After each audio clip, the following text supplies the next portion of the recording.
Straight across to a CNBC TV18 exclusive, and that particular story has really slammed Everest Kanto in trades today. Take a look at that particular counter, and CNBC TV18 learns that the lenders to Everest Kanto are going to move towards conducting forensic audit for that particular company. Giving us those exclusive details is my colleague Yash Jain. Yash, over to you. What are the concerns there, and where is the company headed now?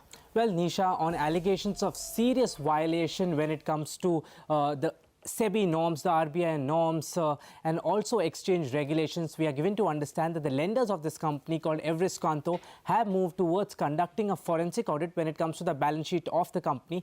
Essentially, what I'm being given to understand from my sources is that about a month ago, the ex-CFO of the company as well as a whistleblower wrote a letter to SEBI exchanges as well as the lenders of the company, which is Everest Kanto, intimating them and informing them about the various financial irregularities existing in the balance sheet of the company, post which the lenders had a meeting and every lender gave their consent for a forensic audit, post which we are given to understand that all the lenders also have the internal approvals when it comes to this forensic audit. And since SBI is the lead bank in the consortium, the next step is likely to be that SBI floats a tender to appoint a consultancy to conduct this particular forensic audit. We're also given to understand that the timeline of this forensic audit is going to be the preceding 2 years, which is FY17 and FY18. Yeah, but which are these irregularities that we are really pinpointing at this point? Give us more details on that. Well, Nisha, irregularities in the balance sheet essentially are related to every act which possibly exists, be it FEMA, be it RBI, be it SEBI, be it exchange regulations. Coming to the specifics, the first one itself essentially says that EKC, which is Everest Kanto Industries Tianjin, which is the China subsidiary of the company, was sold to a Chinese buyer called Yuan Office Union. Now, the land on which this subsidiary was operating was on a leasehold basis from Chinese government, and essentially, according to the rules, you cannot sell this land. So, to essentially execute this transaction, what the parent company Everest Kanto did was they sold the shareholding, 100% shareholding in this particular subsidiary to the Chinese buyer, and along with that 100% shareholding, the land as an asset was also transferred.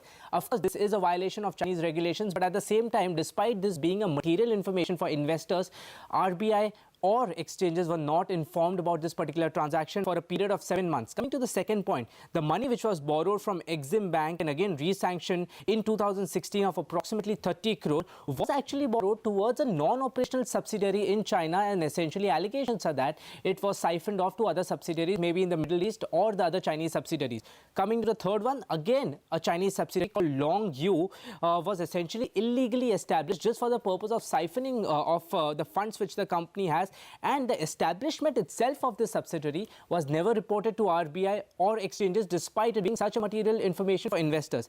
Coming to the next, as I said, it's a range of allegations that have been put up. Fourth allegation is that the internal financial control IFC as required by the company has been related. All independent directors, women directors on the board are paper appointee and have no knowledge of the operations of the company.